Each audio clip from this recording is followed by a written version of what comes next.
whole fucking diseased, corrupt temple down on your head. It's gotta be biblical.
Hey everyone, welcome Patriots across the pond. I'm here with Stu, and we've got such an amazing guest with us today. We have Laura Worley. And how are you today, Laura? I'm doing great. Thanks for having me on, guys. Oh, thanks for being here. So I'm going to I want our audience to know a little bit about you. So I'm going to just read a little briefly about your background and who you are. Laura Worley is a dedicated author, speaker, trainer, and coach who has built her career around supporting survivors of complex trauma and ritual abuse for the last 14 years. Through her compassionate and informed approach, she has successfully guided individuals worldwide on their healing journeys, helping them reclaim their lives and find hope in recovery. Laura organizes live events specifically designed for survivors, creating safe spaces for healing, connection, and empowerment. Laura is a dedicated author, speaker, and coach. Somehow that came in again. I think I said that already. She also is the author of 3 books, correct? Puzzle Pieces to the Cabal, Mind Control and Slavery, Part 1. Puzzle Pieces Together Manual, A Pathway to Freedom, Part 2. And Puzzle Pieces Together, Hidden Knowledge, Part 3. Welcome, Laura. Welcome. Thank you for having me. And I did forget to say one thing in that is I'm also a survivor of that. Yeah. So yeah, I didn't know if I put that in there. Yeah. And I was curious, just as sort of a lead in, I noticed the what we've labeled this particular podcast, Puzzle Pieces to the Cabal, which we took obviously from the titles of your book. And I know your website, your website is, everything is with this puzzle pieces. So I was hoping maybe as a segue into our discussion, why is it puzzle pieces? Well, it kind of started because most survivors, when they start to get their memories back, it's more like pieces. And you don't really have the puzzle together because they made sure that when you did remember, if you did, that you would only get pieces of what they did and you would never, ever get the full story. And so that's kind of how it all came about, is really through that. So I'm putting the pieces together so we can see as a whole what they do to survivors, because they do follow a template. So we're all programmed in the same way. And the reason why you'll hear different stories is because of how we've been programmed is to only remember pieces. So one person might say, oh, I did this, or I went through this. Well, pretty much we all went through all of that. So number one, I could just share, the template is, I shouldn't start right off the bat, but here I go. The deeper part of the programming, most people are not aware, which is actually a spiritual evil. So that's the real programming. But what's programmed on top is things like Disney. We're all soldiers. We all have certain things, all of us have the MK Ultra program. We have the Monarch, it's just the same different things because they do a template across the world. And how I proved that was working with 100 survivors around the world at different ages. You know, it didn't matter. We all had the same thing. And so that's when it's really in my third book that I really started showing people how it is a template and that we all have the same thing. It's just that we don't get all our memories back. And the higher up you go in the program, the harder it is to get your memory because of the technology they use. And so let's say my third book has a lot about the highest trained in the Illuminati of women. They're called Mothers of Darkness. And you can't really find any information about them because they have it so hidden. And the chances of people finding out that they are that are super slim. There's a male that also has the same degree of training. He's called the opposite of that. And so these men most of them will never, ever get their memories to that degree because of what they do to make sure you don't get it. Wow. Elisa, you're muted. Sorry, I had a barking dog. I'm sorry. If you don't mind, what I was hoping, because obviously for me, and I'm sure for Stu, we don't have a lot of experience. We've read about it. But to have someone like you who actually went through it. And my first curiosity, in addition to everything you're going to tell us, how did you become, part of this, and how did you get victimized at the time? Because now you're a survivor, you're no longer a victim, and I mean that with respect, not ignoring what had happened to you. But how did you get caught up in this and get targeted, if you will? Well, for me, it's not really being targeted. It has to do with your family of origin, who are basically a part of the satanic cults. And then they pretty much sell you off to the military for the MK Ultra program.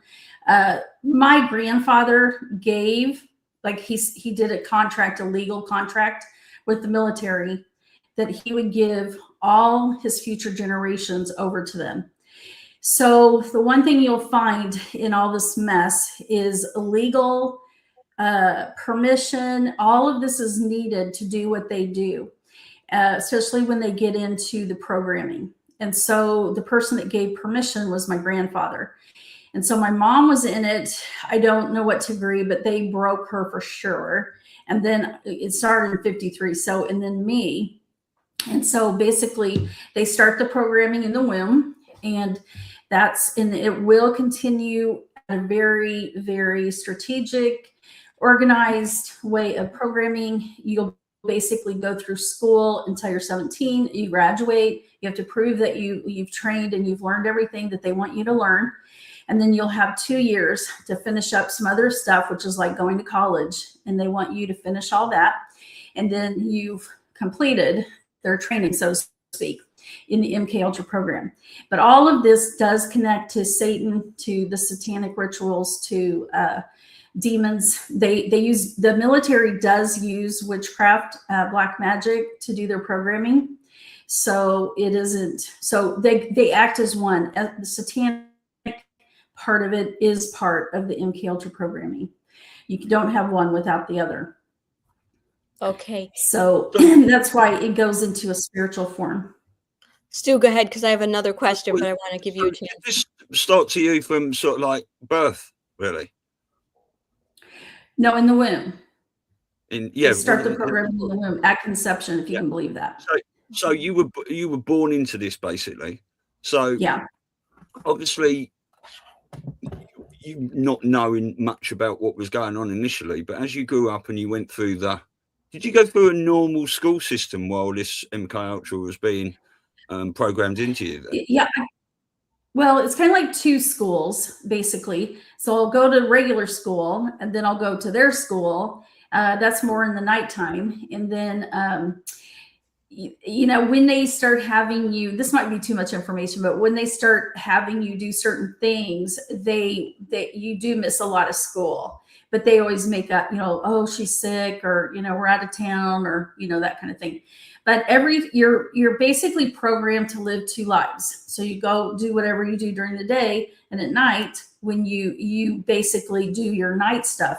So you could be up all night, then you go back to bed and you've had a half-hour sleep, and then that other side of you comes out like it's been sleeping all night. And so that's how they program you to live a double life, really. So you don't know about the other life. And nobody could really survive if they did, especially if you're a kid. Like you would never survive. So that's why children have immediately, your mind is split in the womb. So first of all, let's understand that.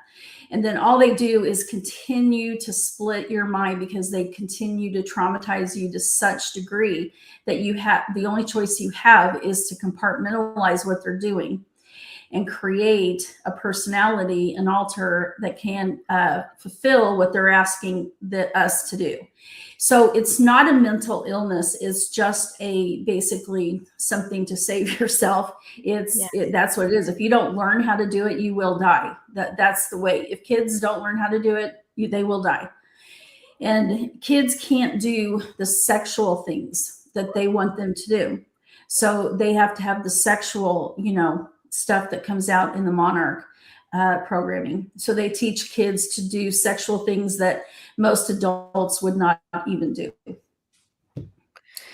So you can have several, I call them compartments, but basically you'll have several jobs. And when that part of you can't handle it anymore, it'll break off to another part, and it'll keep breaking off to a part to handle what they're asking.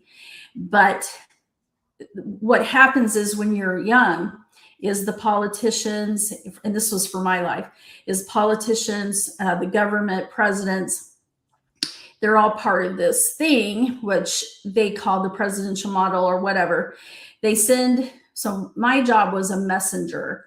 One of them. We all have a whole bunch of jobs, but the main job I had when I was young was to be a messenger. And what that meant is, either they taught me how to be have a photographic memory, or they injected me with stuff when I was in the womb. So I'm not sure if that helped that. But anyway, I had to remember, let's just say Harry Kissinger he's part of my thing, part of my story, is he would give me a message, and that message would have to go to somebody else. And a couple times it would be to the president, foreign dignitaries. It always seemed like Middle East men. I didn't know at that time, But anyway, I'd have to get the story, get the message, tell the message, and then return the message. And so that's how governments get around being found out, is that they use kids, teenagers, to tell these secret messages from one government to the next. And so that was one of my jobs. Wow. Unbelievable. So I have so many memories. We didn't have a lot of questions, and now I have so many. And I know this is going to sound really dumb, but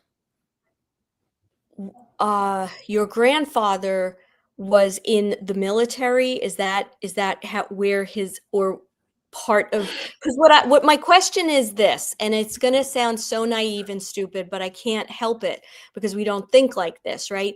Why would somebody take their flesh and blood and put them in such an awful, horrible situation? Well, I don't know. It's very hard to know that answer, because, but first of all, we have to understand he was part of a satanic cult all his life too. And so that's what they do, right? They take the kids, but whatever, I don't know completely, because it would be impossible to, but my guess is that my grandfather was awake, is what I call awake. Because there's a lot of people in the cult, in the MK Ultra, they aren't necessarily awake. They're still under mind control when they give their kids, or they do this, it's more under mind control. But I think he was awake. I don't know what his deal was that he would do that. I would believe he would got, quite a bit of money for it, but it's not something he ever told me. I just was revealed to me by the Lord that he did do a contract that I needed to break spiritually, because he literally did sign a contract with the government. And so they have like legal right, or they did, to own me, really, to be their slave. And so that's what it boils down to, is millions of people all over the world are slaves, to mind control. And your mom was also, does she have any siblings like that were part of that, or, that were also pledged or contracted to this? So it's like, if you're in a cult, there's nobody that says no. So, I've had clients come in and say, oh, well, I think it just happened to me. My siblings aren't a part of it. It's not true, because the cult has to have everyone to keep their mouth shut. So every family, it's the whole family. It has nothing to do with your choice, because you don't have a choice in this. You will do this or you'll die. And that's pretty much the bottom line. Yeah. And a commentary on the splitting that you described. Now, I just, from being around the psychological world and being a coach myself, we understand, like, we used to call like split personalities, multiple personalities, and most times it happens because of trauma, right? But when you really think about it, right, there's such a God piece that has built us to be able to, right, the brain, the godliness of what we've been created to protect ourselves, if you think of it that way. Mm-hmm. I was actually thinking that the other day, because I was just thinking, okay, all the stuff I've been through, all the stuff that these other people have been through, and I've heard so many of the other survivors' stories, and yet we make it through. So it has to be, we are more powerful and stronger than anything they can do. The funny thing is that they spend so much time from the time you're a little child, like the first huge event is 13 months old, that they will do to make you hate Jesus. And the whole time of our programming, we're taught to hate Jesus. Well, guess what? Most of us, when we grow up, we go to Jesus, even after all of that crap that they tried to teach us. And that is pretty amazing, really, because you would think of all that work that they did of programming and it didn't work. So, yeah, God is stronger. Well, yeah. I want to ask you, obviously, with you living these sort of two lives as you were growing up, and doing a lot of this stuff at night, for most people, if they had half hour sleep, of a night time, and had to go to school the next day, they'd be fast asleep or anything like that. So how did it affect your, can I say, normal life? And is that something that is sort of also programmed into you to not feel that tiredness? Yeah, that's what they do, because see, how I explain it is I have my core self, okay? And then I don't believe Jesus would allow Lucifer to get all of a survivor. He gets about half. When they split the mind, they get half. He doesn't get all. So what happens is for a survivor, half of us are split. And in that half, they I don't know how they do it. They train us to, when nighttime comes, whenever that's going to be, the other side of you takes over. So the core self is asleep, sleeping all night. But this other part is up all night, and then they switch. They pretty much go to sleep, and the other one takes over for the day. I mean, not always. Sometimes people can break through that and have one of their personalities come out, but it's actually forbidden to do that, to just let you know. It's forbidden to ever let anyone know that you have a personality that's been under programming. You're never to break protocol, so to speak, and you're never allowed to let anybody see that. In the earlier days, because I'm older, unfortunately, the programming people the therapist, I guess, could find out that somebody was switching. So they amped up their programming. So it's very hard to tell if somebody's switching. You have to pay super close attention. And they did that purposely so that nobody would ever know. So anyway. And so, do you know, or did you know you had these two sides of yourself, or that was the whole side? The other side was the one where was secret, and you didn't know that. Then the pieces start coming back later. Is that sort of what happens? That you start to put it Well, together? I mean, most children, teenagers are never going to remember this, like, because if they do, they'll probably die. So I started to remember it in 1993, and I think I was like 33 or 34 years old. I can't remember.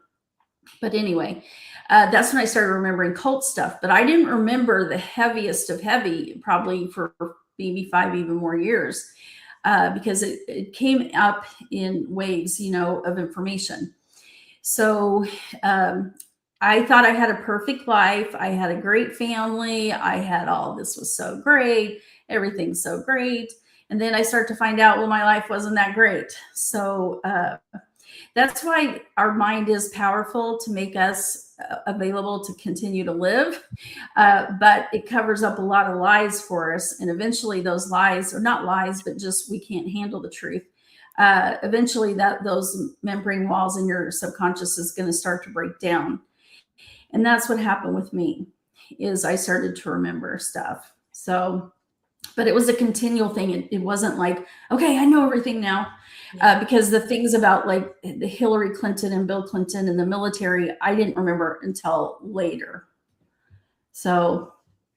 And are you at liberty to talk about any of the memories that have come up? Like, are you free to, or safe to say that? Okay, because you mentioned that. So you said that you were sort of a messenger, right? Like, for lack of a better way of describing what you did. And so through that, just so I understand and we understand, you were sort of sent on missions. I don't know what you would call it, but where you were giving information, or you were put in certain situations to bring to retrieve back. And now that your memories have started to, that they're healing, you remember very specific people and events. Well, let's put it this way. I think those words are not true for me anymore, because I've been dealing with this for 30 years. So I think for me, I don't feel the healing is something that is on my forefront focus. I feel like I've pretty much handled all of that. I mean, I'll probably heal till the day I die, but We as all far do. as yeah, we all do. So, Right. but as far as being in a position that I used to be, I have to heal, and deal with this, that I'm not there anymore. But unfortunately, because my programming was to be around the politicians, so all of my programming is with them. Like, all of my interactions is politicians, President Nixon, President Ford, Bill Clinton, Hillary Clinton. I've seen every single one of those people some of them are in Congress still. I've seen all of them at satanic cults, including Obama, Pelosi, Cheney, and I've seen all of them, and I'll get it maybe to another story about why I would know that. But anyway, all of them are part of the satanic cult. There's really very few that are not. So I've seen them all, and they have a lot of. So my dad was a pilot for TWA.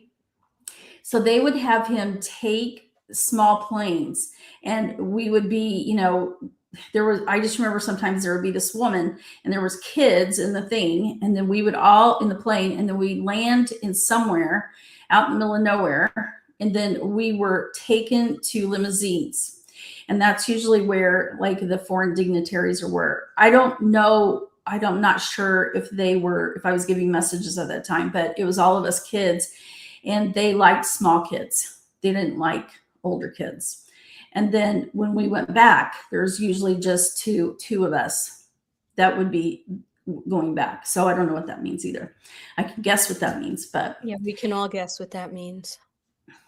Yeah. So I don't know, it seemed to be giving a lot of foreign messages to, I can only say, if it was from a child's perspective, I would say, dark skin. But now that I remember more, it's more of, I would say, Middle Eastern, robes and that kind of thing. So that was a lot. And then I spoke 3 to 4 languages. And so it's very, which I cannot access right now. But most kids will be taught a few languages in their early years because they can learn it so easily.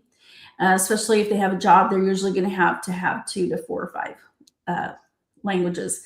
And so, I've been to Germany and Austria and all those places in Europe, England, UK, whatever. And so we gave secret messages. Sometimes my mom and myself worked as a team. I would go over there with my parents, and they would, we were on a family vacation, and then they would take me over and to wherever I had to be. And yet my parents were young, so they were also under mind control in this. So I've forgiven them both. My mom, I don't think I ever had too many issues. That she just wasn't there, but they just broke her. My father, I know, was under mind control too through this process. But I just chose not to be around my family for, I don't know, since 1993, really. But anyway. So that's my next. Yeah. So my next question is, if you're under mind control, how did you get out? How does anybody kind of, I use that, get out or become where you are now, where you just don't have to be around your family and that sort of thing? Well, I told everybody I didn't want to see them anymore. And because I thought I told everybody I didn't want to see them anymore, that we were safe, but they didn't really care what I said, and they continue to hurt us. So that doesn't work. And honestly, it takes a very long time of a lot of effort to get out, because the minute you start to go try to get help, they'll punish you.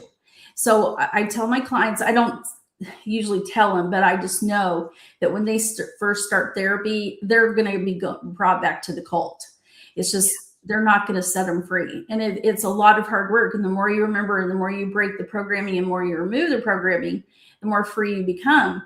But the secret, which I found through very hard work and a lot of horrible things, is that the real programming, if you don't get out of you, is the spiritual programming, which they build Lucifer's kingdom inside. And it's based on the inverted Kabbalah. So this is what kept me, basically, for them to call me back, because I found a specialist. This was like in early 2000. He was supposed to help survivors. And anyway, it's a very long story, and we spent enormous amount of money, and it ended up terribly. But so we worked on all of the Disney programming and all this other dumb programming that they tell you, is keeping you programmed. No, it isn't. It is not. I removed all of it, thought it was free. And guess what? They were able to call me back. So why did they call me back? Is because in 2015, because I was a slave to Hillary Clinton, they called me back because they thought she was going to be the president, and called, I don't know who else back, but a lot. And I was brought to the Las Vegas military base underneath in 2015.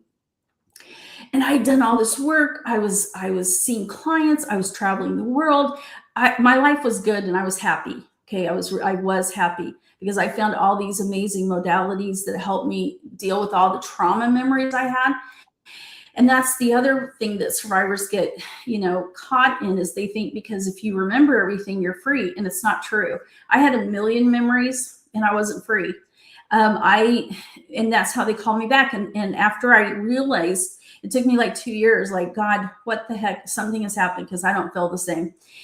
And it was kind of a process. And this is how the books came about, as God was teaching me. But I already had the information inside. So he's trying to teach me how they did it. And basically the bottom answer is,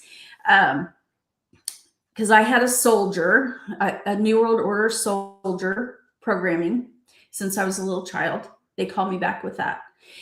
They also could call me back with so many other things that's based on the tree of death, which is the opposite of the tree of life. And it's Lucifer's tree of life, but it's called tree of death. It's based on all the inverted Kabbalah. And this led me down a huge path of realizing that all survivors, and a lot of survivors don't want to accept this or admit it because it's very hard to deal with. But as they do the programming of your mind, in your body, in your spirit, they have to have demons, evil spirits, help them, because that's what keeps the programming in place. So even the military will attach these demons to the programming, okay? And everything is a spiritual process. And this is what they hide. This is what they worship. They worship ancient god and goddess demons of old. They call them in when they do rituals. They'll sacrifice for them because they want the knowledge from them, and they want what the demons will give them for power. Or if they want a certain thing, they'll call in an ancient demon like Zeus or something like that, that has certain war. Let's say some demon that has war powers, and they want to go to war with somebody. They'll call in those demons. And who does that? Every single person that's part of the cult. Illuminati, Druids, Freemasons, the witchcraft, fertility cults, you name it. They all use the same belief system, these same demons. They do. This is who they are.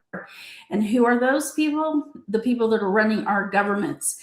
Everyone, people in the government believe this, follow it, worship it, go and sacrifice. I've watched so many of them do so many horrible things.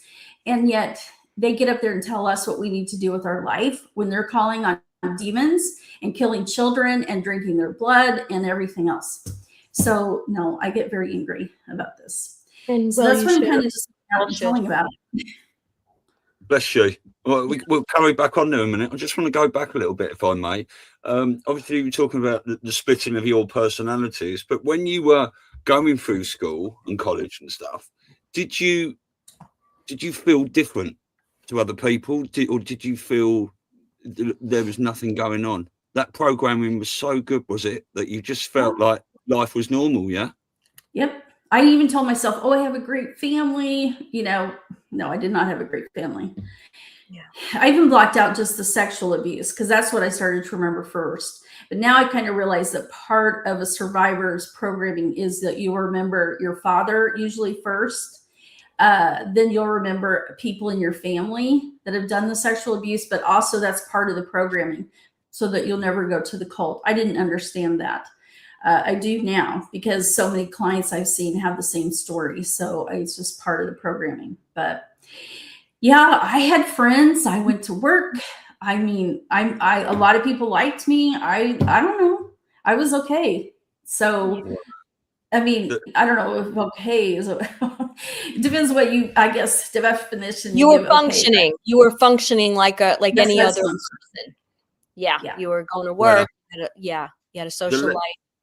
The level of deception that we're trying to unravel here, do you know what I mean, to move us into a much better world is staggering, isn't it? And go ahead, Stu, sorry. Okay, I've just got one more for a minute. Yeah. When you started getting your memories back, I mean, how did that feel? That must have been a very confusing time for you. It was very difficult. I mean, one of the ways anybody can, if you have suppressed memories, was just surprising. In 1989, this therapist told me how to do this, that you take a freehand writing, and basically what it is I added this piece that you can ask a question and end in the word because, and then you let anything inside take over the pen, and you just write. It's not grammar based. It's not logic based. It's either for like a survivor, it would be let the altar take over and write what they want. Or you can just say, let that part of me that's 5 years old that was sexually abused take over and tell you what happened. So that's how I remembered everything, was through this freehand writing, even just sexual abuse. Wow. And can I just ask you one more thing? Do you think you've got all complete memory back now? Or do you think there's stuff I doubt, hopefully God is merciful to get everything. But yeah, I feel like the missing piece for me was the spiritual stuff. Because when you go down that lane, or I don't know, however you want to say, rabbit hole, it's a whole different story. And that's why nobody's getting free. Have you noticed how many survivors do not get free? And they've been in therapy for 20 years, in and out, like me. I was in therapy for 20 some years. And when I found the holistic modalities like tapping and body code and some other things, I started really healing and started having an amazing life. And I really felt like, because I worked with all of the front programming is what I call it. But if you guys would like to understand what I'm saying, if you've read Fritz Springmeier books, it's more of that kind of programming. That's what I call the front programming. I would have never came up with or found out about the spiritual programming if I had never been taken back.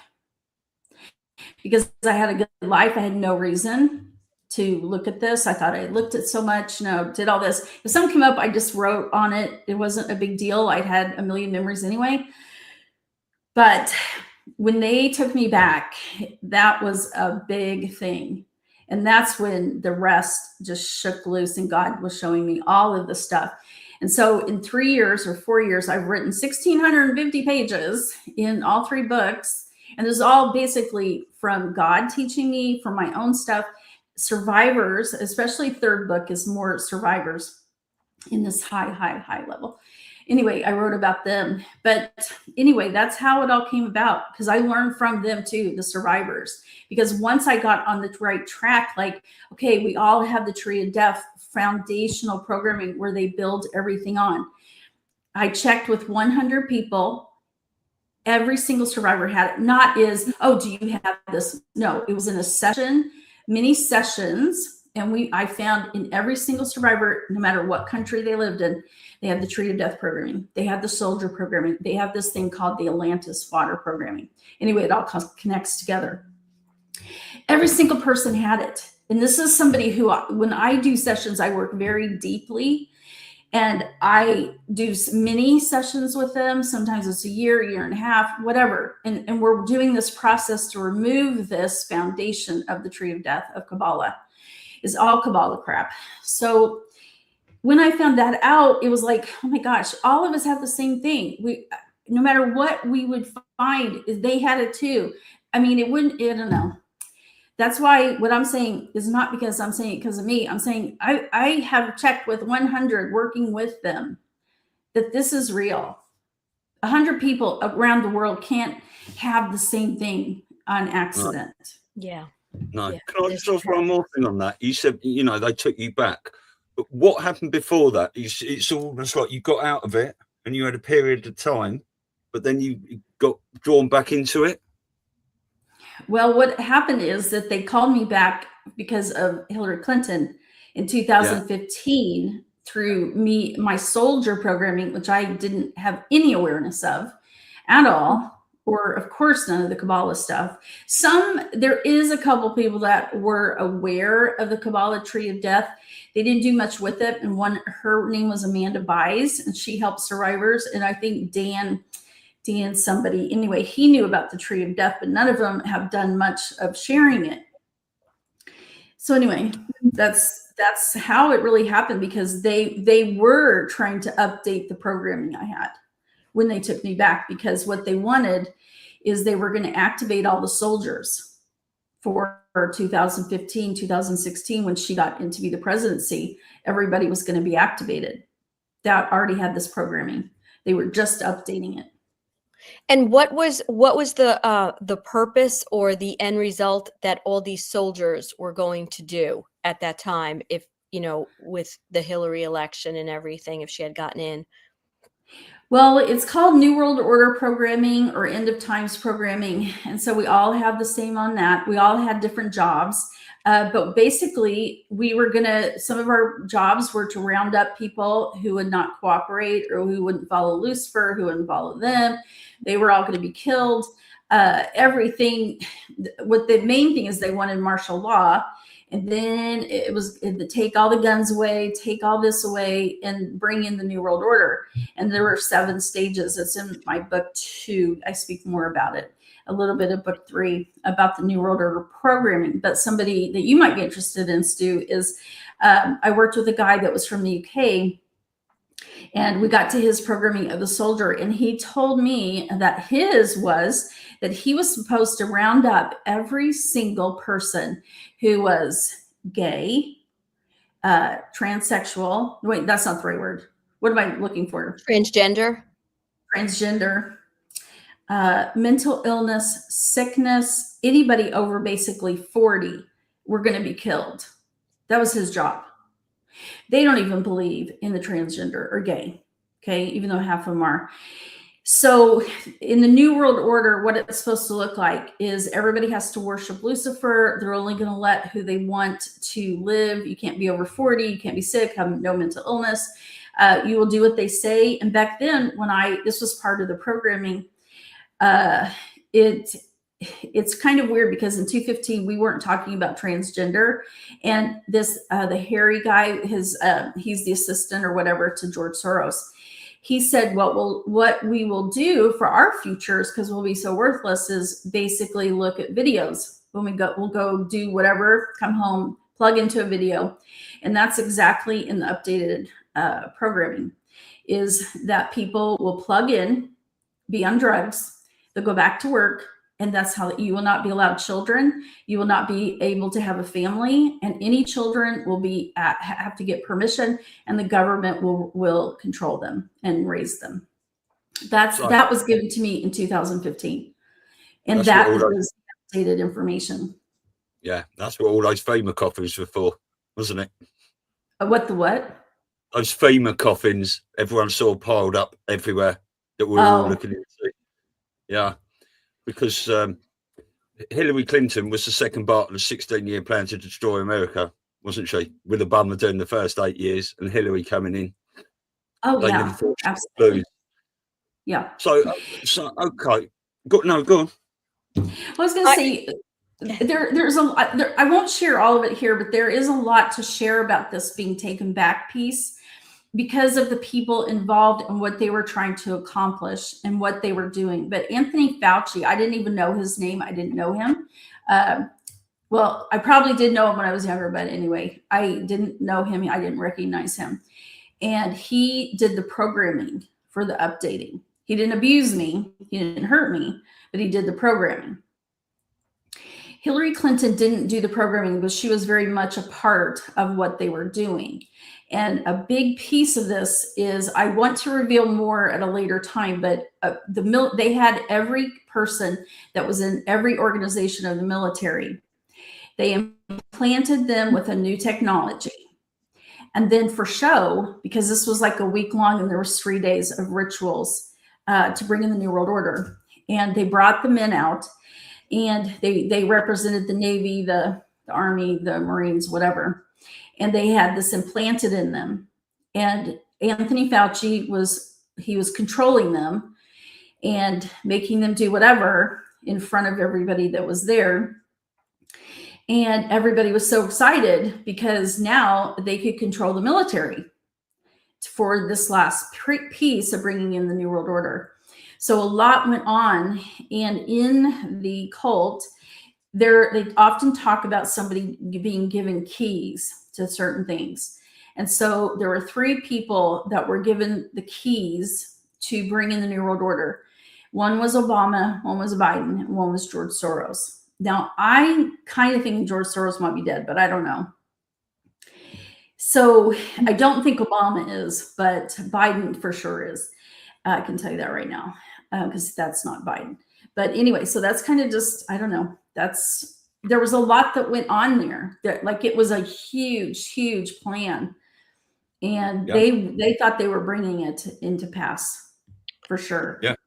George H.W. Bush said, didn't he? And when we're successful, and we will be, remember those harrowing words he said. And they were so confident about it. We saw so much stuff, all these celebrities and stuff tweeting all this rubbish about, young kids and all this just wrong stuff before it. And I think they were so confident they knew it was going to happen, And then came Trump and Q and all this stuff. And I'm going to ask you a minute about, what changes you've seen and all that, because we've followed all this operation. That's so funny. I have the same question, but before we go kind of on more to the geopolitical and the changes and what I wanted to ask you, how did you find and embrace Jesus, or did he find you? How did Well, that happen? I think I knew Jesus my whole life, because every time they put me to kill me, because they always do the near-death experiences, I'd always go to Jesus. And so I already knew him. And I didn't know How did him. that happen, though, when they tried to program so much into you, this hatred towards Jesus from such a young age? Well, what happened? So they're doing the programming. Every survivor goes through this. It's near-death experiences. So they know exactly how to take you to the death point and then bring you back. But in that moment that they're taking you to that death point, I went to the other side. So it's like I already knew Jesus. And so what they were teaching me subconsciously, soul level, whatever you want to say, I knew it wasn't true, but not at a conscious level. And at 16, I started going to churches and trying to find about Jesus. And so that kind of started my journey, but I think I always knew him. And I believe that he was always with all of us during the times of torture and trauma and stuff. So I think we all of us kids knew him probably very well. So did you get any did you get any repercussions from that, from the family and stuff, but wanting to go to church and things? Well, at 16, I mean, I kind of left home early, so my mom was just halfway around, and so no. I only went to church. I started going to a Catholic church, but I couldn't understand anything they said. So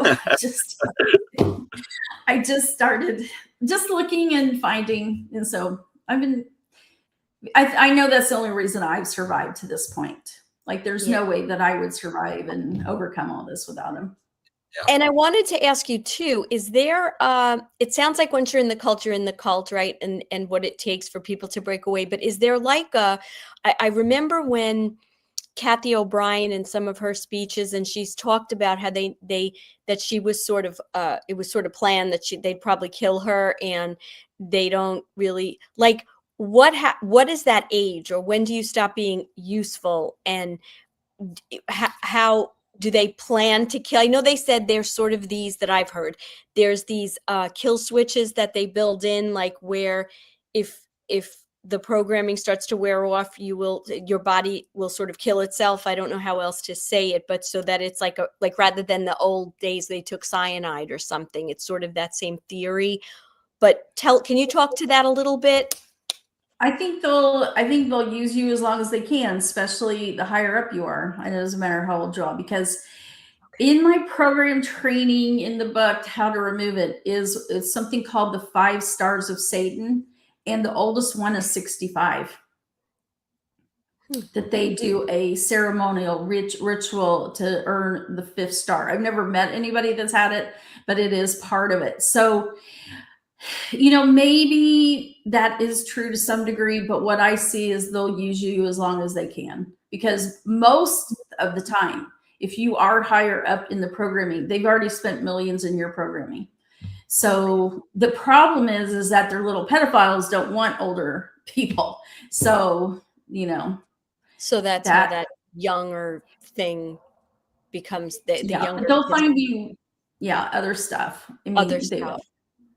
And I'm sure, if you are fully mind controlled, they will always find you a use for you. Now, this is another more historic question. I don't know if you know the answer to this, but you're certainly much closer in the knowledge than we are. And it's, again, may sound really stupid and naive, but how did this start? I mean, historically, like, where did Satanism start? Would it just always exist? Yeah, pretty much in the book of Genesis, you already have Satan doing the satanic sacrifice and stuff. That, like, in Genesis, it talks, in the Old Testament, talks all the time about the sacrifice and sacrificing your kids, making them, go through fire. So the Old Testament it's been around since the beginning of time, because Satan has been around from the beginning of time. Okay. So they've never stopped. They never have. Egyptians, what do you think they were doing? Right. I'm pretty sure they had mind control too. So, because a lot of the stuff they take is from Egyptian time. Yeah. Well, pyramid symbolism everywhere, isn't there? Yeah. Always. So we have 2015, right? They were gearing up for a long time, right? That this was going to be what the New World Order was all about. In your opinion and knowledge and exposure to, a lot of other survivors with programming, what do you think was the turning point? Like we as podcasters and truth seekers and Q followers, we look at all these breadcrumbs and we try to put the pieces together. And many of us say, well, if Trump got in, so to speak, in the 2016 election, we have to assume a lot of stuff was already, they had infiltrated in many ways. They had a lot, we have it all. Symbolism will be their downfall, all these things that we've heard. So we also know that Trump publicly has said that any military operation we engage in, we will never announce beforehand. So we know a lot of this has been behind the scenes. So and this is more of an opinion unless you have more information, but when do you think the turning point, like behind the scenes, started? Obviously he got elected and that ruined their plan, but do you think that it was unbeknownst to them how much strength or control the White Hats actually had if they were still thinking in 2015 that, hey, we're going to ignite all these soldiers? I don't know. I can tell you what I think as far as deaths. I think that Hillary Clinton, the real Hillary Clinton, was maybe killed around 1718. Same as I think Anthony Fauci was killed, but later. And Biden, I think, was killed around the same time. So that it was during Trump's time. So whatever that all means, I do not know, but I'm pretty positive of that piece. The rest, I don't know. I can't tell you for sure. We think we saw Hillary get arrested in, I think it was 9/11 Memorial Day when she got put in that black van. That was in 2016. And then the lookalike came out about an hour. Well, they got rid of her. So they got rid of her and Biden. This is only a guess. I think George Soros is dead. I don't think that's him, but I don't know. Yeah. Unfortunately, I've had dealings with him as well. So yeah. I mean, it's such what people don't understand, there's sort of different levels to this awakening of people, and some of them are, in my opinion, kind of caught up in kind of the prosperity, which is important. We are all been enslaved in some way, on this planet, and it is important that there's abundance and we can live and we can just be free to enjoy our lives and our families and all that. But there's also kind of a short-sightedness for those truthers and people that are out there just kind of keep pounding the pavement with, well, when's the RV going to happen? And, when are we going to end, income taxes? And yeah, those things are important, but to really embrace what we are up and have been up against is truly, that just pales so far, in terms of what's been going on and what had to take over, and especially with your insights and information of the military, right? Which we always knew the military industrial complex was bad, but to not only deal with these kind of external people, even though they're not really, they're all infiltrated. Then you have a military. So who's good, who's bad? How do we do this? How do we get, the world to align with this? How do we now go into these places where children have to be saved from the other aspect of the abuse, right? And the adrenochrome. And all. I mean, it is such a huge, huge undertaking that I believe more people need to just sort of grow up a little bit and say, stop worrying about kind of these things that will make our lives better, and how do we just all band together to know and get out there the information on what's really been going on. Well, most of the survivors who are being programmed are at military bases underneath ground. So most of my programming was done at military bases. And so that's most of the survivors, because what they can do is they have an easy cleanup if they kill you. They have the best psychiatrists, scientists, doctors, and they all know how the mind works perfectly. And so They have all the equipment they need. They have unending money. The programmers get unending money. Nobody's going to give them a consequence for raping a child. Nobody's going to hurt them. So all these people are underground doing horrible things. Nobody's going to give them a consequence because mostly they don't even know about it. They make a lot of money from it. And this is at military bases. I have respect for military men and women who are sincerely trying to save their country. Mm-hmm. It's more the higher up military. But unfortunately, it is at the military bases that all this takes place. And if we ever wanted to really stop this, in my mind, there's only one way. You take away the money from the CIA, the Pentagon, the FBI, all of them that are in on the MK Ultra. You take their money away, then they can't do it. And then hang them all. But yeah, right now they have endless money still because of the fraud. I mean, well, let's hope, you know, Trump and this White House alliance are taking all their money off them through these executive orders and all these things. We listen to Gene Decode a lot, talking about what's going on in these underground military bases, how the White Hats are taking them down and all this sort of stuff. We know that in 2018, or there was a news article in 2018, whether it happened before that or not, that Trump spent $500 million, I think, teaching the special forces and military to fight underground. So we have much hope that a lot of this has been cleaning up. And I actually think, and Elisa would agree, that COVID, maybe they had to let COVID happen to use it as cover to go in and start cleaning out all these underground bases, because we saw all these lockdowns happening in certain places around the world. And yeah, it's really, really interesting. And, you know, we're all manifesting that hope that we have got benevolent people in charge that are really getting rid of all this criminality now. You're right on one hand and wrong on the other, because they have a long way to go. They do. Yeah. I mean, they want you to believe all is well and, you know, they've got the control. No, CIA is running everything still the same. I don't see it changed one bit because everybody's afraid of them. Because they have so much money, so much power, so much they can do. They can kill you in 1 second. So anyway, I don't know. I can't feel that in my heart and soul. I think we have a long way to go on the CIA and getting MK Ultra survivors free. They're still doing the programs. They still need their children. Yeah. Yeah.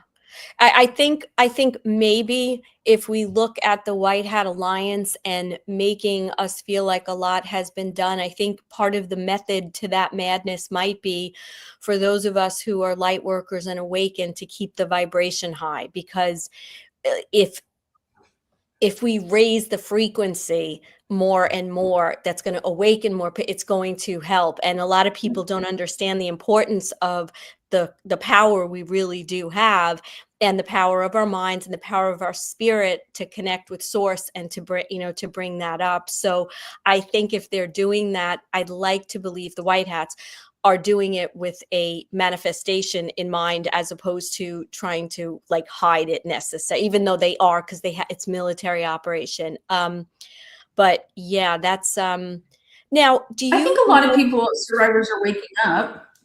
I think a lot are starting to wake up. Like from the last 5 years, I've never seen anybody talking about this publicly in MK Ultra and survivors coming out and saying, you know, their stories. So there is awakening inside of them because something is breaking down. So I do agree with that. Yeah. And I'm not just talking about the survivors, which are, of course, so important, but the other people need to listen. People have no idea what's been done to children, and they have no idea about these things. And I have to tell you, when you try to tell someone who isn't actively curious about understanding what's really going on, like, I'm open, tell me, they don't want to hear it. Right. Yeah. They are like, I'm sorry. You need to hear this. Like, it's not pretty. You need to hear this. And if you don't like it, well, then maybe you need to start getting involved somehow, some way, you know, whatever that might mean. And I just feel very militant about that, because I don't really have patience for people who can't handle stuff. Like, yeah, that's true. I'm used to, well, I hear what you're saying. I do, but I'm used to it because when I tried to get help in the 1990s, everybody said, you're crazy. This doesn't happen. You know, luckily I was never put into a hospital because I just learned very quickly not to say anything to anybody, but nobody believed and nobody knew how to help me. I tried therapist after therapist. They had no idea how to help me in any way. So, but what they did do to a lot of people is they put them on drugs and put them in a mental hospital for coming forward with this stuff. Let me ask you a question. We have like a new generation, right, of kids that are not part of that program or those families, right? And they're looking to go into psychology and help people, right? And I've noticed that there's more of a trend or an awareness, you know, especially with this generation of trauma and understanding trauma, you know, because they don't really know what trauma is. I mean, I'm not trying to minimize what people in regular families can have done to them by any means that have had trauma, but it's a very different kind of trauma. So I guess my question is there a way for people who've never been through what you've been through to learn how to help people like the survivors, or does that help have to come more from people who really get it firsthand? Well, I have a couple of friends that are my very good friends and they're not survivors. And over the years, I've known them for about 12 years and I just would tell them little bit by little bit and they could handle that. And so if you have somebody, they can't handle everything at once, but you can give them a little something. And then a little something more. It's more of a step-by-step thing because if they have no clue and you try to tell them everything that's horrible, they can't handle that. But they could handle a few little things that you have to say. And then they'll be out. Then you can share a little bit more. It's easier to do it that way. But do you find that people that are, let's say in school, like for example, my daughter wants to study psychology. She wants to work in trauma to help people with trauma. Do you think her as a person who's just had what I would call normal, you know, all right, her parents went through a divorce, she, you know, like just these other types of trauma stuff that doesn't compare to an MK Ultra survivor. Do you think someone who's not in that world can be trained to help survivors? They're not going to get it through their Cabal training because, as we all know, Cabal trains the therapist, right? Yes. And I actually got a book that is called the International Disassociation of Trauma or something. It's a book that therapists have and about trauma and disassociation. And it literally says in there that if a survivor says that they're hearing a voice or something about a demon, then you probably should just get an exorcist for heaven's sake. And anyway, it was saying all these psycho things. And it's like, okay, I went to every kind of therapist you could know that even existed. I even went to horse therapy. And guess what? I did not get much help from them. Like I imagine I got some, but they have been taught not to help. And that's why it's sad because I know people that go into it want to help, but they will never, ever get the right training to help a MK Ultra survivor or SRA survivor. They have to actually work with someone like you or someone, if they're so inclined to want to help people, they have to learn from the inside how to help, because these kids today are coming in at a much higher frequency. And I think they have more compassion. And I think if anybody might be able to think out of the box about how to be, you know, like, because I think a lot of these kids are starting to feel like the schooling system and all this just isn't where it's at. Yeah, I could definitely see that and be a lot of hope. Just, you know, if we can just get the information out more and more and more. Yeah. That's why I do training with therapists. I don't even call them therapists. It's just a practitioner of any background, and they want to help survivors. I teach them what the whole, you know, situation really is, because nobody has the information that they need, because the Cabal has made sure they will never. But, you know, there's a woman, she's a licensed therapist. She let her license go because she was under so many strict rules that she couldn't even use some of the outside thinking in the box modalities that would help because of the rules. And so that's the problem that a licensed therapist face. Even if you want to try these things that could help, there's so many legal rules about not using it. So, I mean, anyway, I think you do better not be under the Cabal's control, but. Yeah, I'll just ask you a question. We had, you were talking about victims coming out and no one believing them and things like this. In the 80s, we had a program here set up. It was called Childline. Now, that was done for abused kids to phone in, people that were speaking out about these things, and it was all portrayed as a beautiful thing. But over the years, people have dug into it and said it may have actually been a cover, right, to root out people that were trying to blow the whistle and pull them away, maybe take them back into MK Ultra or anything like this. And allegedly, obviously, but that is, you know, we think the people running that were some of our favorite TV personalities, but then you find out these things and think, oh, and obviously the web you've talked about that was woven and how many people are involved in this, it's not hard to think that at all, is it? Well, I can tell you a red flag. If the government's involved in any way, run like hell, because I don't care what the group says it's doing, it's not. And yeah, exactly. This is my thoughts too. Oh, sorry. No, go on. In New York, when they say it's going to be free childcare, what that really means is child trafficking, MK Ultra programming, and fraud, because they're going to take those kids and they're going to put them right in the MK Ultra program. Do you know you can screw somebody's life up so badly only in a couple of, well, at least in a couple of years, but I've seen in a couple times, they open up a door inside the person and then they can have access to him. I worked with this guy one time. His family was fine. He went to a daycare every day for 2 years. And every single day they did stuff to him, which is MK Ultra, and they made it so he was like 30. They had access to him at 30. His life was so effed up and he couldn't get over it, and they still were doing stuff to him. And he was only there as a little child for 2 years. So I'm telling you, when they try to get a hold of people, they don't need much time to make an access open door, so to speak. So I try to teach people, you know, like, let's say somebody is a witch. I don't like really the word witch because sometimes people think that's magical, but they're using witchcraft. So let's say they wanted to give you a gift. Okay. And this has happened to me. I had a woman come over and she gave me a gift and it was downloaded with a lot of curses. That's what they can do. They can download a bunch of curses and give it to you.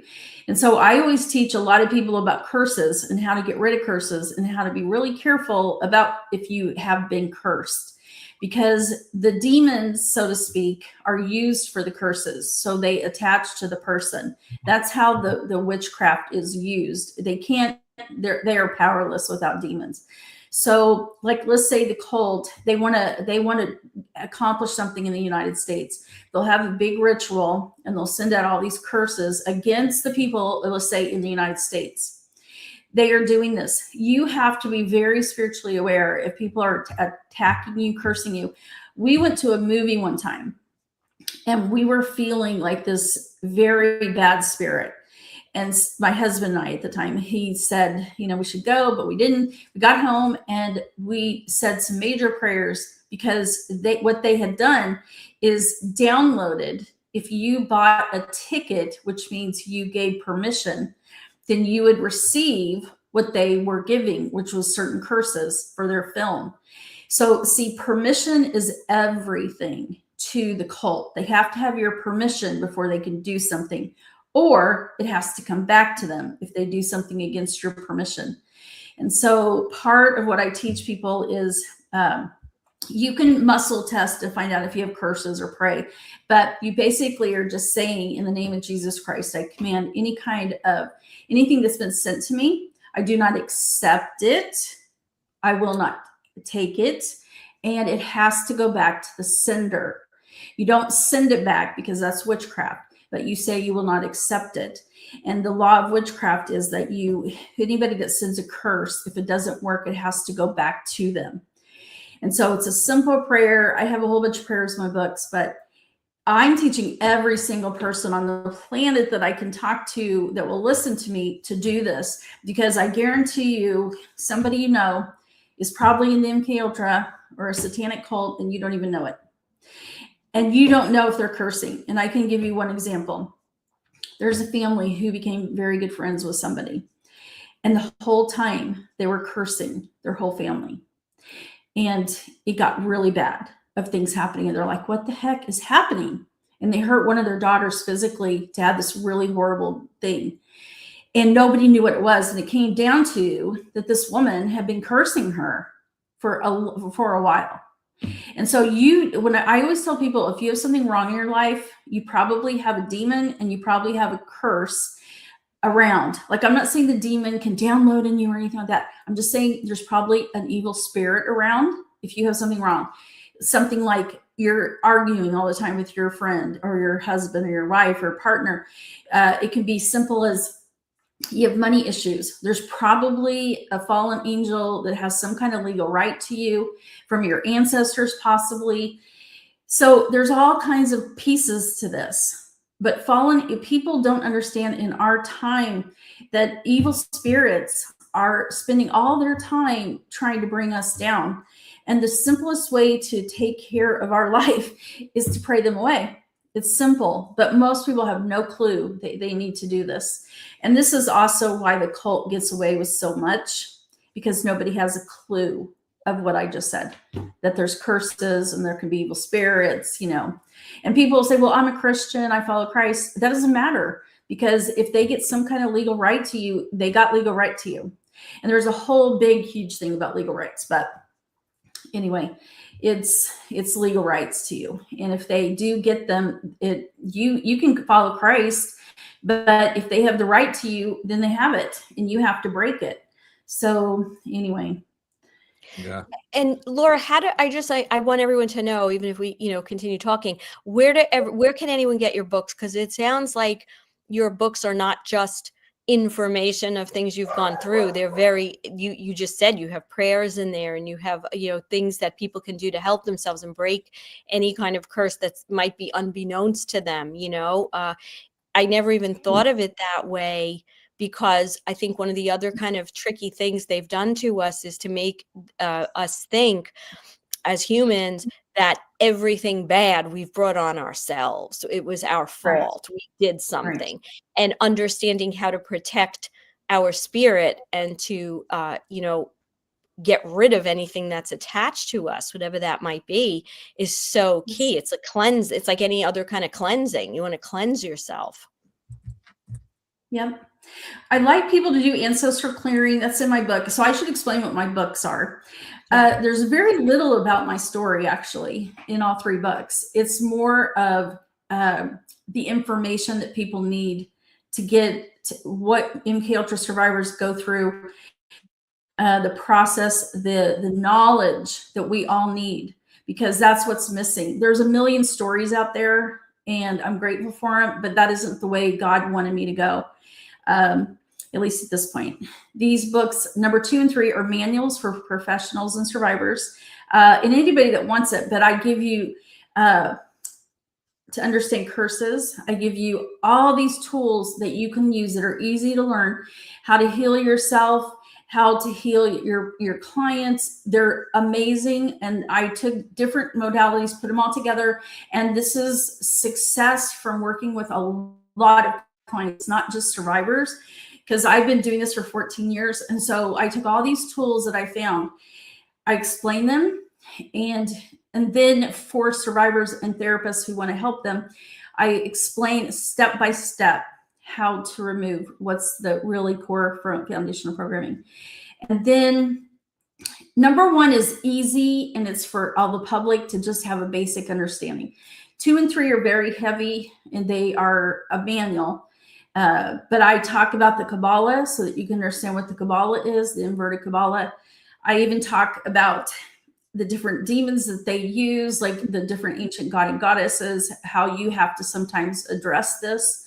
And then my third book is super heavy, and it is about the Druids and the Mothers of Darkness, because I ended up working with 20. and learned enormous amount of information. It was the hardest thing that ever went through our marriage, and basically ended up killing my husband because they had a part in it. There's a lot to my husband's death. So, but the bottom line is, no matter what angle is, the cult was involved. So when I worked through them, we went through holy hell, and we were spiritually attacked in ways I didn't even know existed on this earth. And so that's why I'm very passionate about telling people about curses. Most people will never understand that or know it or need to, but we were attacked spiritually. It was serious, and they were doing sacrifices to kill us. So they were asking, they sacrificed something to kill us. And this happened many times. Laura, I've got one of your books here, Puzzle Pieces. This one. That's the easiest one. That's part one, is it? If anyone wanted to get just one of your books to start with, that's the one, is it? Yeah, I mean, if I had the best way to do this, I would say please read them in order. And by the time that you're done, you're going to understand fully. And especially if you're a practitioner or you want to help yourself, you'll understand fully. A lot of people don't want to do that, but that's how I wrote them, because I didn't really repeat myself a lot. Cool. Well, I'll just put that in the Rumble chat for everyone. I'll just show you. This is number 3. See how thick it is? Yes. Yeah. Okay. This is number 2, and it's really thick. So first number 1 was short, but number 1, I really think God wrote most of it. I was just kind of the secretary. But number 2 and 3 are, I don't know. There's just a lot of information that's not out there anywhere, and I really feel like it will help people. So, and have you heard that we haven't had anybody? And have you had any repercussions for putting this, this such secret knowledge out there that's, for putting it in? I'm sorry. Have you had any sort of repercussions or warnings or anything for trying to put this material out? Not that you're bothered about that, because you're with Jesus and God's in control now. And yes, I have. So that's what started all this. Is number 1, I only went on one podcast and said something about the tree of death, and then had the highest people come and attack me. Number 2, when I got number 2 out, is when all hell broke loose for 2 years. That's when they attacked us to no end. And publicly, this lady starts attacking me. But anyway, number 3, the tree book. Yes, they started immediately attacking me. And, but they like to do more spiritual than other things because they don't want anybody to know who they are. And so I did a podcast that I hadn't done in a year. And I basically, I think God was totally speaking through for me, because I basically said, this is it. Because I knew they would listen. And I said, I am warning you right now, from this very moment, any of you that tried to spiritually curse me, attack me in any way, I will not accept it. It will come back to you and your demons. I will not accept it. But when I said it, it was in pure strength. I'm telling you, God was speaking through me. Now, I know that they have been trying spiritual things, but since I did that in a public forum, I have felt nothing. But when I published number 3, and I published it on my husband's birthday, and that's the same day Charlie Kirk died, I didn't really try to get it out there that day, but they started hitting me super hard, like in every way. And then I was doing a talk at a convention in Florida, and then this woman did whatever. So anyway, yes, they have. It's been a nonstop. We've sacrificed everything to do this. So, I started crying, but I want people to understand something, especially people who don't want to believe this stuff. My husband and I sacrificed everything to get this information out in 4 years. It's almost impossible to write 1,600 pages in 4 years. They took his life. They've taken so much more that we don't say publicly. So if all of this is bullshit, then why do they care? They wouldn't care. They wouldn't spend 2 ounces of time with me to attack me nightly on sometimes. they wouldn't care. So the people that want to say this is not true or blah, blah, blah, I don't care. They wouldn't come after me. Yeah. No. Well, we believe you.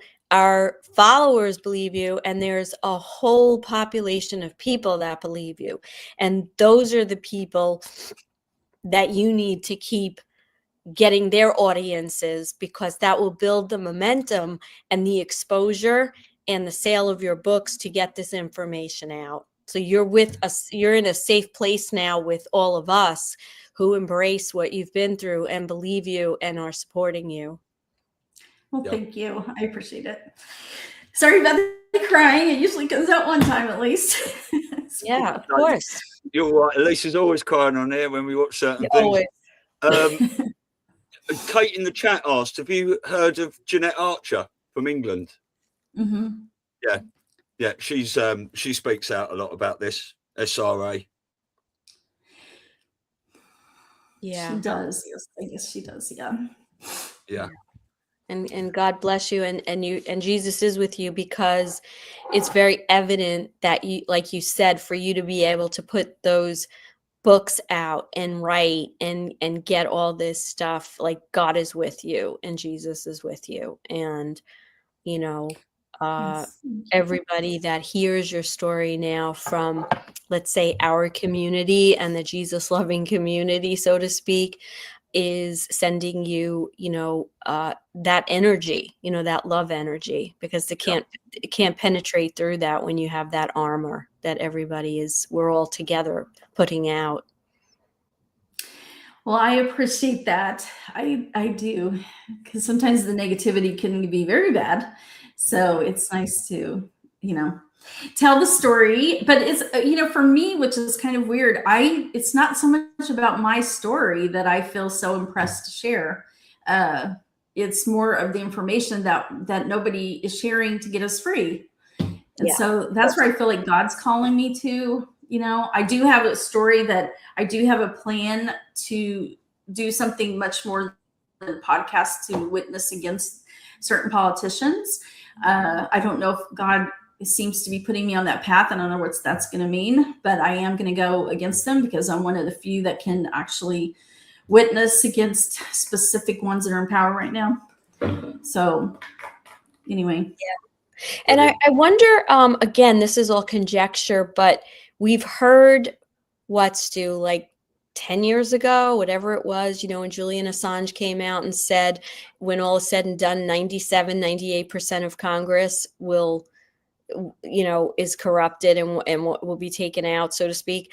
So I like to think that when they put that gate around the Capitol, during the last election, the 2021, that's what was going on. And so potentially maybe a lot of the people that we're seeing are actors, lookalikes, whatever. Oh, we just don't see them at all. I mean, so many of them we just don't even see anymore.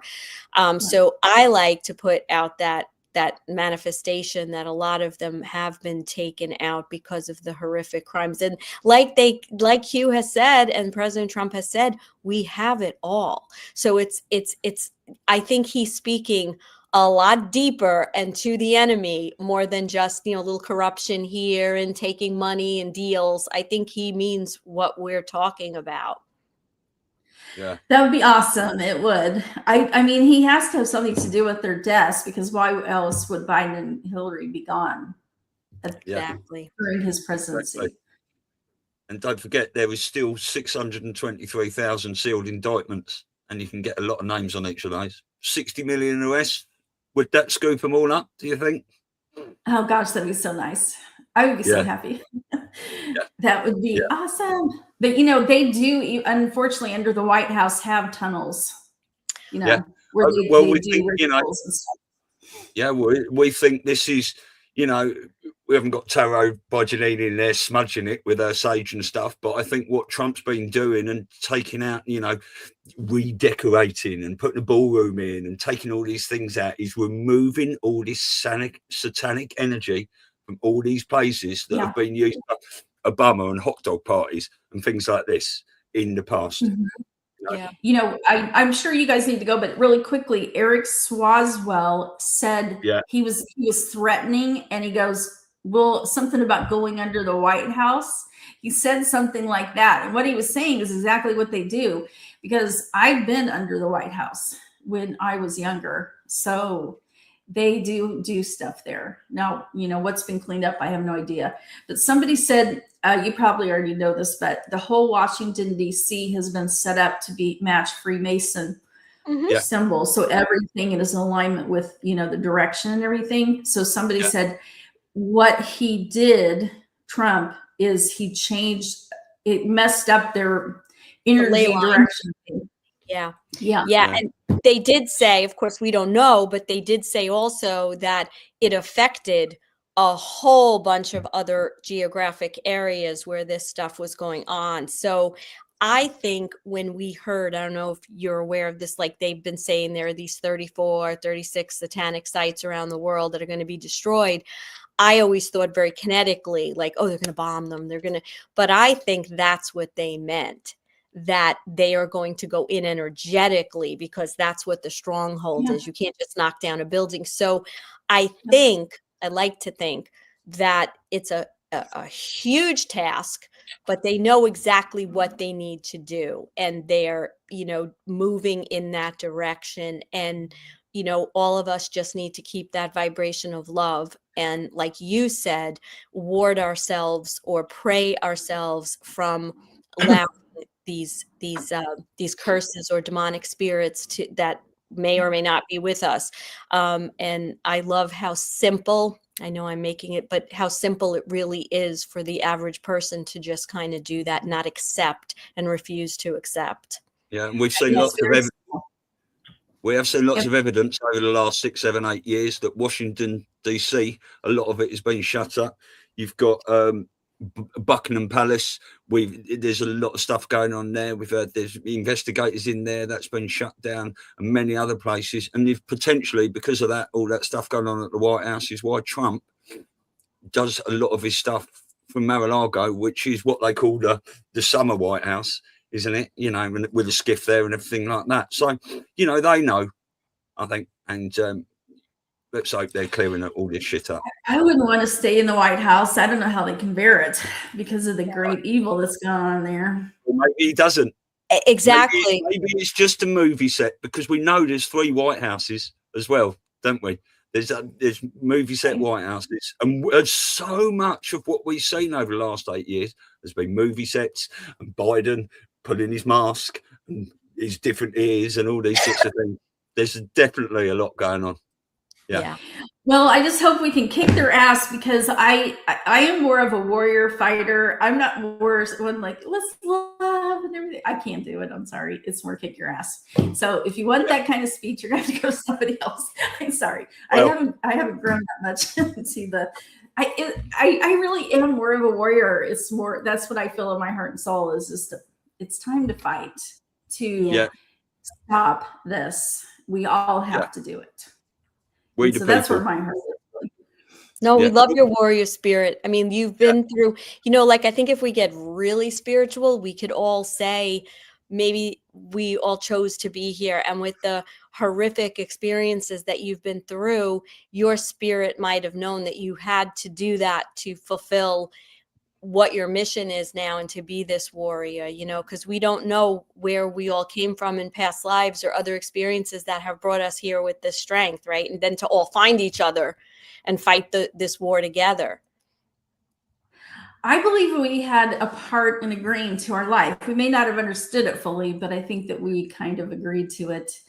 My husband and I always used to joke and say that I wasn't paying attention, and I just got in the line that said, here, you can do this. Oh yeah, sure. No problem. I'll go do it. So that is my soul, really. So I can't. So obviously you've been attacked and warned, and there are all these threats from the dark side. But Kate's put in the comment here, did Laura ever meet General Flynn? So it just makes me think, have you ever been approached by any of the good guys, the white hat side? And no, I have not. That would be interesting if I ever had, but well, that would be nice if you did. But in the meantime, we'll all fight together. I love you, Laura. I think you're very brave for coming on here. Love you. Well, thank you guys. I appreciate it. The reason Elisa and us are doing what we're doing is for the children. So we're doing it for you, right? And all the others. Yeah. Thank you. 100%. Yeah. I got your back too, because I want this information to get out. Like, we have to fight for our, I shouldn't use that word, but I'm probably going to anyway, is we really do have to fight for our, not only the children, but we have to fight for each other, because the cabal affects every single one of us. Yeah. And it's time that they can't control our world anymore. You know? Do you know how beautiful and amazing it would be if nobody was doing most of these things that they're doing? And it's just like this small amount of evil people. So yeah, we're getting there. Trump said, fight, fight, fight. So that's we right. Fight.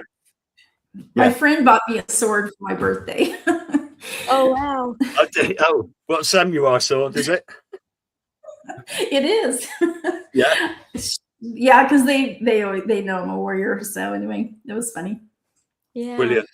Well, we love what you're doing. We're so excited to be with you in New York in April 25th and 26th for the Awakening Summit here on Long Island.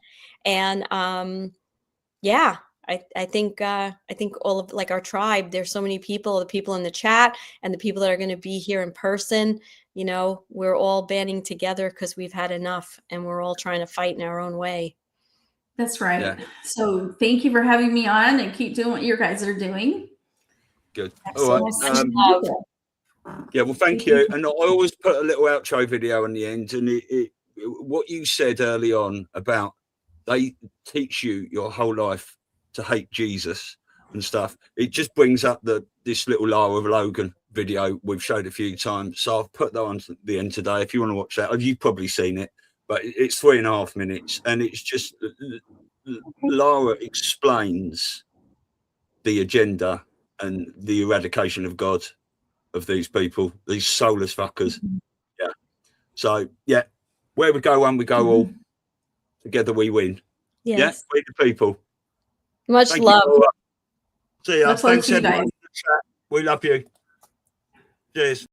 I met someone who I'm dying to have more time with, but this person's job for many years was to infiltrate what you call the global elites. What I would say to you, I no longer use that term for the most part, because this person taught me that they're not elite, they're a cult.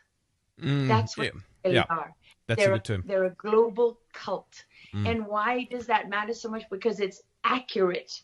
It's about who they really are and what they really want, where they're taking us. They're not taking us to a world, of elites, right? They're taking us into the dark heart of a cult, where what do you have? You have people whose one single most important defining objective is to eliminate and eradicate God.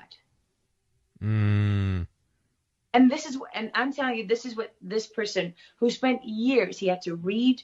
Apparently they have all this works and teachings and literature and so on and so on. I mean, he spent 2.5 years just studying everything from the rituals to the traditions to the ideology and so on and so on and so on, in order to be able to successfully infiltrate them at the UN level, right? I can't tell you which faction he was part of. I don't want to give too much away. But because one of the things I asked him is, I said, I get it, but I don't get it. The children. You got to, I have such a problem with this. You got to explain this one to me.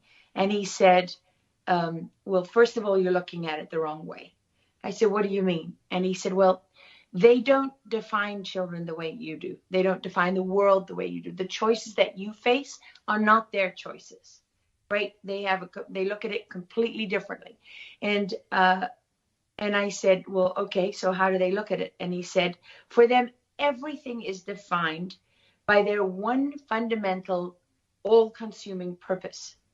I said, which is what? He said, to defeat God, right? Because this is the moment. I mean, for them, it's about the real God. The true gods are them and Satan, they're right? And so he said, children are the closest thing on earth to God, because we are created in the image of God. And as you know, from the moment we're created, we haven't had time to be corrupted and to stray. So for them, the younger you are, the closer you are to God, the more pain they can inflict on God. So the more you can make a baby or a small child suffer, the greater your victory over God. And that is the only consideration for them. Outside of that doesn't exist.